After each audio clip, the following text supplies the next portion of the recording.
اعوذ باللہ من الشیطان الرجیم، بسم اللہ الرحمن الرحیم۔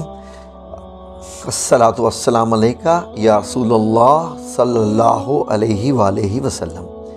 ناظرین، 7 ایسے لوگ جن کو جب دفنایا جاتا ہے قبر میں اور ان کا منہ قبلے کی طرف کر کے دفنایا جاتا ہے، اور جب قبر کو اوپر سے ڈھانپ دیا جاتا ہے اور مٹی ڈال دی جاتی ہے تو ان کے منہ قبلہ سے موڑ دیے جاتے ہیں۔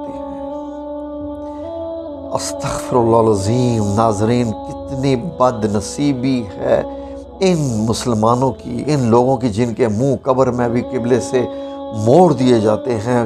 اللہ سبحانہ تعالیٰ یہ پسند نہیں کرتا کہ ان کا منہ میرے قبلہ، میرے گھر کی طرف بھی ہو۔ آئیے آپ کو حدیث بتاتے ہیں وہ کون سے بد نصیب لوگ ہیں، کہیں ہم بھی تو ان میں سے نہیں ہیں۔ آج سے ہی اپنے آپ کو سنبھال لیجئے۔ آئیے آپ کو ایک حدیث شریف، ایک روایت بتاتے ہیں جو کہ حضرت علی کرم اللہ وجہہ سے ہے روایت ہے۔ یہ آپ نے فرمایا کہ رسول اللہ صلی اللہ علیہ وسلم نے فرمایا 7 ایسے اشخاص ہیں جنہیں تم قبر میں دفن کرو گے تو ان کے جو رخ ہیں چہرے کے وہ قبلہ سے پھیر دیے جائیں گے، اور ساتھ ہی فرمایا کہ جا کے ان کی قبریں اکھیڑ کے دیکھ لو، اگر ایسا نہ پاؤ گے جیسا میں نے کہا ہے تو کہہ دینا کہ میں نے غلط کہا ہے۔ استغفر اللہ العظیم، استغفر اللہ العظیم، استغفر اللہ العظیم۔ یا رب العزت ہمیں معاف فرما دے یا میرے مولا کریم۔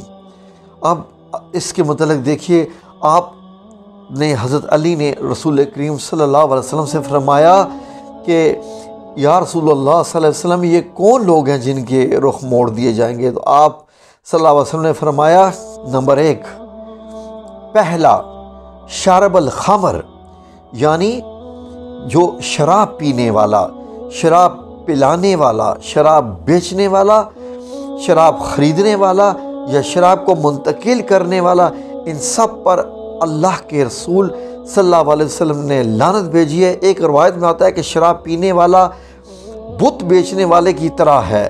شرابی جب مرتا ہے تو اسے مرتے وقت کلمہ نصیب نہیں ہوتا، اور دوسرا یہ ہے کہ اس کا رخ بھی قبلہ سے پھیر دیا جاتا ہے۔ ناظرین، کتنے مسلمان ہیں، اب تو پاکستان میں لائسنس بھی دینے شروع ہو گئے ہیں جی۔ یہ بڑے بڑے ہوٹلوں میں لائسنس دیے جا رہے ہیں۔ ہم تو کچھ بتا نہیں سکتے، بتائیں گے بھی تو کس پہ اثر ہے اس چیز کا، انگریزوں کو خوش کرنے کے لیے۔ اور یار اب کیا کہیں کہ مطلب یہود و نصارہ کو خوش کرنے کے لیے ہم لوگ کیا قوانین اسمبلی سے پاس کرواتے رہتے ہیں۔ نمبر 2 پہ آ جائیے جی ناظرین۔ 2، انسانوں کی خرید و فروخت کرنے والا۔ نمبر 2، انسانوں کی خرید و فروخت کرنے والا، یعنی وہ افراد جو انسانی اعضاء یا مکمل انسان کی خرید و فروخت کرے، اس کا رخ بھی مرنے کے بعد قبلے سے پھیر دیا جاتا ہے۔ نمبر 3، جھوٹی گواہی دینے والا۔ ناظرین، یہ ہم سب پہ بہت سخت قسم کا ہے، غور سے سنیے۔ گواہی کیا ہوتی ہے؟ آپ کو یہ کہہ دے گا بندہ میں تو گواہی نہیں دیتا، میں کہاں جا کے کچہری میں جھوٹی گواہی دیتا ہوں، تو میں اس میں نہیں آتا۔ جی نہیں، روزانہ کے معاملات میں گھروں میں ہوتی ہیں، باتیں ہوتی ہیں، روزانہ کے معاملات میں کچہریوں کے معاملات ہوتے ہیں، اور ہم لوگ وہاں پر جب ہم کہتے ہیں کہ نہیں جی نہیں، اس نے ایسا نہیں کیا، اس نے ایسا کر دیا، جب ہم جان بوجھ کر کسی کے غلط قدم کو صحیح قرار دیتے ہیں، صحیح قدم کو بندے کو غلط قرار دیتے ہیں، تو یہ گواہی ہوتی ہے۔ گواہی صرف عدالت میں نہیں ہوتی ہے، گواہی میں ہوتا ہے کہ جب آپ ایک بات بتاتے ہیں اور اس کے بعد آپ کہتے ہیں کہ نہیں ایسے نہیں، ایسی بات ہے، تو آپ اس میں گواہ ہوتے ہیں۔ گواہ کو عربک میں شاہد کہتے ہیں، شاہد و مشہود۔ شاہد نام ایک ایسا ہے کہ جو کہ اللہ سبحانہ تعالیٰ نے اپنا بھی نام رکھا ہے، اور شاہد نام ایسا ہے کہ جو اللہ سبحانہ تعالیٰ نے رسول اللہ صلی اللہ علیہ وسلم کا نام بھی رکھا ہے۔ یہ ذہن میں رکھیے گا، شاہد نام اللہ سبحانہ تعالیٰ کا بھی ہے، رسول اللہ صلی اللہ علیہ وسلم کا بھی ہے، اور یہ بندہ ناچیز گناہگار بندہ جو آپ کے سامنے یہ سب کچھ عرض کر رہا ہے، اس کا نام بھی شاہد ہی ہے۔ الحمدللہ رب العالمین۔ اب میں آپ کو بتا رہا تھا، گواہی کی بات دے رہا تھا کہ گواہ کیا ہوتا ہے کہ جب آپ ووٹ دیتے ہیں، سٹیمپ لگاتے ہیں، یہ ووٹ میں اس پارٹی کو دے رہا ہوں، یہ ووٹ میں اس پارٹی کو دے رہا ہوں، اور جب آپ کسی کی سنی سنائی بات پہ یا کوئی قیمے والا نان کھا کے یا کسی کی شخصیت پرستی میں آ کے جب آپ ووٹ دے رہے ہوتے ہیں، جو بھی آپ کے ذہن میں ہے جس طریقے سے، اس وقت آپ جھوٹی گواہی دے رہے ہوتے ہیں۔ ووٹ دینے کا مطلب ہوتا ہے کہ اسٹیمپ لگا کے کہ میں گواہی دیتا ہوں کہ یہ شخص حکومت میں آنے کے لائق ہے، یہ ہمارا لیڈر بننے کے لائق ہے، یہ ہم لوگوں کی باغ دور سنبھالنے کے لائق ہے، یہ اس ملک کو مستقبل میں آگے لے کے جائے گا، یہ ملک کو اسلام کا گہوارہ بنائے گا، رسول اللہ صلی اللہ علیہ وسلم کی باتوں پہ چلائے گا۔ اس وقت آپ یہ گواہی دے رہے ہوتے ہیں۔ اس لیے ووٹ دینا بہت بڑی گواہی ہے، اور اگر آپ نے غلط گواہی دی، آپ کا منہ، میرا منہ، جس کا بھی منہ ہے، قبلے سے موڑ دیا جائے گا۔ نمبر 4 بھی اس سے بھی زیادہ خطرناک ہے، سود کھانے والا۔ سود کھانے والے کے متعلق تو سخت الفاظ ہیں، اللہ اکبر۔ سود کھانے والے کا سنیے، سود دینا، سود لینا، سود لکھنا، یہ سب کچھ کرنے والے سودی لین دین کے گناہ کے 70 درجے ہیں، اور سودی گناہ جو سود کا کام ہے اس کے گناہ کا سب سے کم درجہ اپنی سگی ماں، والدہ ماجدہ سے زنا کرنے کے برابر ہے، جو سب سے ادنا درجہ ہے اس کے گناہ کا۔ اور ایسا شخص جو سودی لین دین کرتا ہو، موت کے بعد قبر میں اس کا رخ موڑ دیا جائے گا۔ اور قرآن کریم میں ناظرین، میں جب قرآن کریم کے میں نے شروع میں ترجمہ سننا شروع کیا، تو جب سورہ بقرہ کی یہ آیت آئیں کہ جو سود کھانے والا اور سود لینے والا ہے، اس پہ کہ اعلان ہے کہ اللہ سبحانہ تعالیٰ اور نبی کریم صلی اللہ علیہ وسلم کی طرف سے اعلان جنگ۔ جب میں نے یہ لفظ سنے تو میں نے اس آیت کو بار بار، میں ساتھ ہی اپنا کمپیوٹر پہ کام کر رہا ہوتا تھا آفس میں، اور ساتھ قرآن مجید سنا کرتا تھا ترجمے کے ساتھ روزانہ۔ جب میں نے یہ آیت سنی، میں نے بار بار ریپیٹ کی، یہ کیا بات ہو رہی ہے سود کھانے والے کے متعلق؟ پھر میں نے سنا کہ جو بندہ سود کھاتا ہے، سود لیتا ہے، اللہ سبحانہ تعالیٰ، اس کے فرشتوں اور رسول اللہ صلی اللہ علیہ وسلم کی طرف سے اعلان جنگ ہے۔ اور اللہ سبحانہ تعالیٰ نے فرمایا کہ اللہ سود کو بے برکت کرتا ہے۔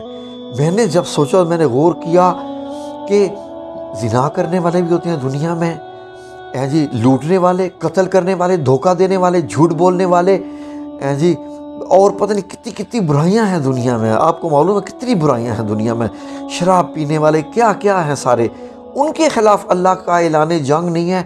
سود کھانے والے کے خلاف اللہ سبحانہ تعالیٰ اعلان جنگ کر رہے ہیں، یعنی اس کی اتنی اہمیت۔ اور ہماری ٹی وی میں ایڈورٹائز آتی ہے، جی اب بینک میں، پاکستان نے بینک میں جناب جی سود کو 13% سے بڑھا کے 14% کر دیا ہے، سود کو 14% سے بڑھا کے 17% کر دیا ہے۔ لفظ سود بھی استعمال کیا جاتا ہے، اور اللہ سبحانہ تعالیٰ کہہ رہے ہیں کہ اعلان جنگ ہے، پھر ہم کہتے ہیں کہ پاکستان ترقی نہیں کر رہا۔ کیا بات کر رہے ہیں ہم؟ کیا ہیں؟ کیا چل رہا ہے ہمارے ہاں؟ کیا کسی بندے کو ملک میں جو نظام چلا رہے ہیں کہ کسی کو معلوم نہیں ہے کہ اللہ سبحانہ تعالیٰ کہہ رہا ہے کہ سود کھانے والے کے خلاف میری اللہ کی رسول کی اعلان جنگ ہے؟ پھر ہم کہہ رہے ہیں جی کہ آپ کے جو بینکوں میں سود ہے اس کو ہم نے اتنا بڑھا دیا، تو کیا مطلب؟ ہم اعلان جنگ قبول کر رہے ہیں کیا؟ یہی ہوا نا، سود کھانے والوں، آپ نے تو اعلان جنگ قبول کر لیا۔ یا رب العزت معاف فرما دے۔ اور پھر ایک اور آیت میں اللہ سبحانہ تعالیٰ نے قرآن میں کیا فرمایا کہ سود کھانے والے کو جب نکالا جائے گا قبروں سے باہر قیامت کے دن، تو وہ ایسے اٹھے گا جیسے اس کو جن نے چمٹ لیا ہو۔ جب جن چمٹ جاتا ہے تو اس بندے کی وہ حالت ہوتی ہے جیسے اب جو اکثر جو نوجوان اصل دیکھتے ہیں، جو زومبیز ہوتے ہیں، وہ ایسے ٹانگے ہاتھ اکڑا کے چلتے ہیں کہ جیسے ان کی ہڈیاں ٹوٹی ہوئی ہیں اور یہ چل رہے ہیں، تو وہ جن زدہ شخص ہوتا ہے۔ تو وہ کہیں گے ہمیں کیا ہوا، ہم تو ٹھیک ٹھاک تھے، ہمیں قیامت کو ایسے کیوں اٹھایا گیا ہے؟ تو ان سے کہا جائے گا تم لوگ دنیا میں زندگی میں سود کھاتے تھے۔ نمبر 5، کسی کی فوتگی پر نوحے کرنے والی عورت۔ آنکھوں کا غم اور دل کا غم اللہ کی طرف سے ہے، لیکن ہاتھوں کا اور زبان کا اور غم شیطان کی طرف سے ہے۔ ایک روایت میں آیا ہے کہ جس نے گریبان نوچے، اپنے منہ پر تھپڑ مارے اور جاہلوں جیسی باتیں کی، اس سے ہمارا کوئی تعلق نہیں۔ اس لیے جب دل غم زدہ ہو تو آنکھوں سے روئیں۔ اس سے شریعت نے منع نہیں فرمایا، لیکن واویلا کرنا اور الٹی سیدھی باتیں کرنا یہ کفریہ کلمات ہیں۔ اس لیے فرمایا کہ نوحے کرنے والی عورت جب قبر میں دفن ہوگی تو اس کا رخ بھی قبلہ سے موڑ دیا جائے گا۔ نمبر 6، جو شخص ذخیرہ اندوزی کرتا ہے۔ ذخیرہ اندوزی انسانوں کی خوراک اور جانوروں کے چارے وغیرہ کو کہتے ہیں۔ شریعت نے اس سے منع فرمایا ہے۔